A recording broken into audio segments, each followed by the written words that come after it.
आप सभी मित्रों का सादर अभिवादन।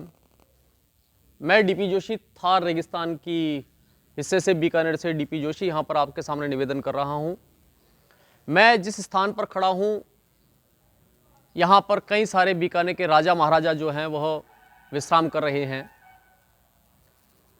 इनको अगर मैं याद करूँ, इन राजा महाराजाओं को अगर याद करूँ, तो इनकी जुबान से निकला हर शब्द न्याय हुआ करता था। विकास का तात्पर्य विकास, कोई भेदभाव नहीं, कोई आरक्षण नहीं, कोई झूठ फरेब नहीं। और इन्होंने इस बीकानेर राज्य का निर्माण इस तरीके से किया। उस जमाने के अंदर बीकानेर राज्य हुआ करता था। बीकानेर राज्य का निर्माण इस तरीके से किया कि सबसे बड़ी हाथ से मैनमेड जो नहर है वह सबसे पहले महाराजा गंगा सिंह ने बनाई। लेकिन मैं आज की सत्ता की बात करता हूं, तो आज की सत्ता जो है उसका सच से कोई मायना नहीं है। इनकी जुबान से निकला हर शब्द झूठ है, फरेब है। सत्ता जो है वह सिर्फ अपने वोट और पैसे के पीछे पीछे भागती है। और जो सबसे बड़ी समस्या है आज की तारीख में वह देश की है, हमारे देश की आरक्षण व्यवस्था। इस आरक्षण व्यवस्था ने इस समाज के अंदर जहर घोल रखा है, हमारे प्रतिभा का नाश कर रखा है और आपस में लड़ने भिड़ाने का काम यह जो आरक्षण व्यवस्था है वह करती है।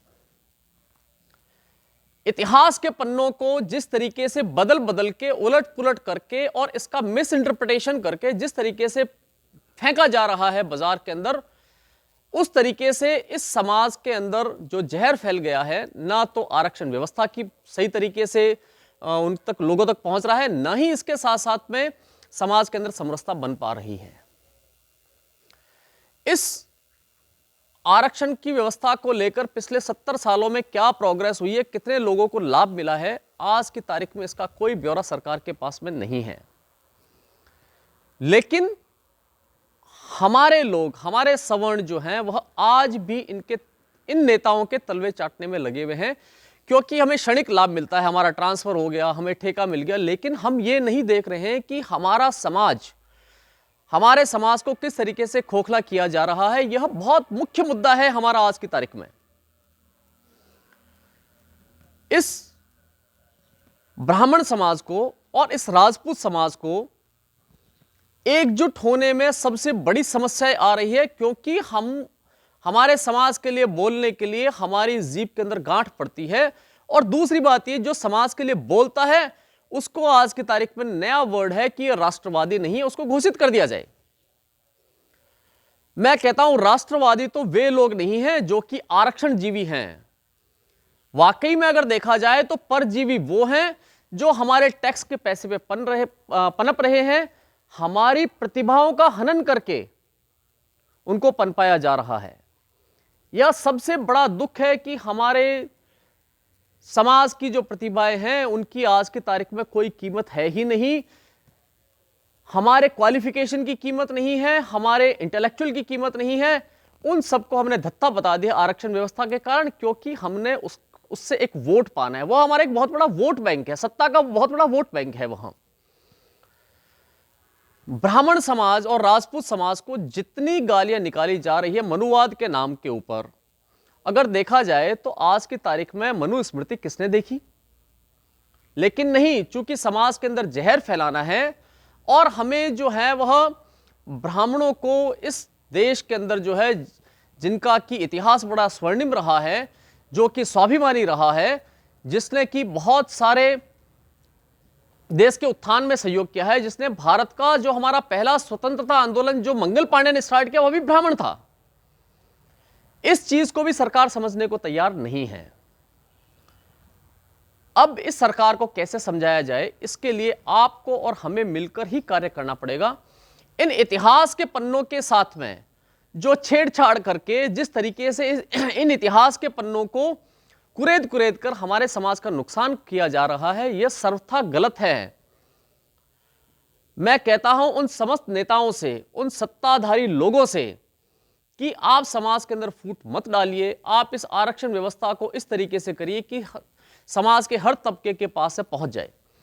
आरक्षण का स्तर आज की तारीख में यह है कि सिर्फ नौकरी में आरक्षण की बात नहीं है। नौकरी में आरक्षण, प्रमोशन में आरक्षण, हमारे स्कॉलरशिप में आरक्षण, हमें उनको इंडस्ट्री एस्टेब्लिश करनी है तो उसके लिए आरक्षण, बैंकों से लोन लेना है तो उसके अंदर आरक्षण, सरपंच के इलेक्शन में आरक्षण। इस आरक्षण व्यवस्था ने जो बदहाल इस देश की हालात कर दी है और हमारे समाज का जो बदहाल कर दिया है, उसके लिए कोई नहीं जिम्मेदार है, उसके लिए हम स्वयं जिम्मेदार हैं। हम जब तक जागृत नहीं होंगे तब तक ये नरभक्षी हमारी प्रतिभाओं का भक्षण करते रहेंगे। हमें जागृत होना पड़ेगा। ये नरभक्षी कब तक हमारा भक्षण करेंगे प्रतिभा का?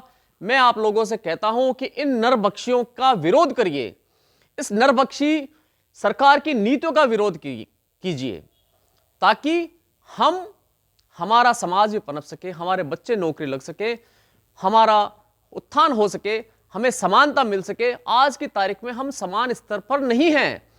हमारा समाज गिर चुका है, आर्थिक हालात बहुत ज्यादा खराब है हमारे समाज के। मैं इसलिए कहता हूं आप सभी से, सभी सवर्ण भाइयों से, कि इस सत्ता की लोलुपता छोड़ दीजिए, इस सत्ता के नेताओं की लोलुपता छोड़ दीजिए।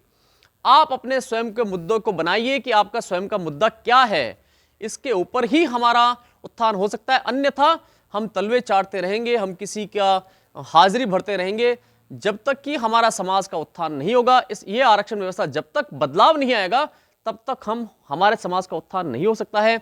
इसलिए मेरा नम्र निवेदन है कि मैं इस सोए हुए समाज को जागृत करना चाहता हूं कि इस आवाज को लेकर खड़े हो।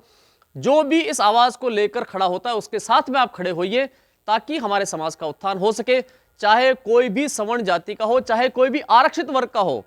आरक्षित वर्ग के अंदर भी दिक्कत यह है कि आरक्षण का लाभ भी पूरे वर्गों तक नहीं पहुंचा है। उनके पास में जाति पत्र है, उनके पास में जाति पत्र दे रखा है उनको, लेकिन इस लाभ को जो है वह ऊपर जो है वह सारा का सारा सरक जाता है। बड़े बड़े मंत्री, बड़े बड़े अधिकारी जो 5-5 पीढ़ियों से आज की तारीख में सांसद हैं, विधायक हैं, अधिकारी हैं, वही आरक्षण का लाभ लेते हुए नहीं थक रहे हैं। इसलिए इन लोगों को इस आरक्षण व्यवस्था से दूर कर देना चाहिए।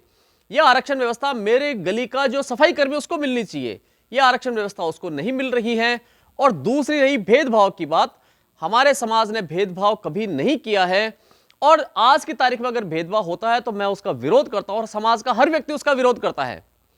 छुआछूत नाम की कोई चीज समाज के अंदर नहीं है। इसके लिए मैं आपको अगले वीडियो में बताऊंगा कि हमारे समाज ने, ब्राह्मण समाज ने किस तरीके से इस छुआछूत वाली जाति जिसको बोला जाता है उसका उत्थान करने के लिए क्या कुछ किया है। मैं इसके लिए भी वीडियो बनाकर आपको बताऊंगा कि अंबेडकर साहब हो गए, हमारे रविदास हो गए, यहां तक कि हमारी करणी माता जो है, वहां मंदिर में भी एक शेड्यूल कास्ट का पूजन होता है। तो यहां पर ऐसी बात नहीं है, यह सिर्फ इतिहास के पन्नों को उलट पुलट करके आपके सामने प्रस्तुत किया जा रहा है। इसलिए सभी भाइयों से निवेदन है कि इस आरक्षण व्यवस्था का हम विरोध करें। नमस्कार।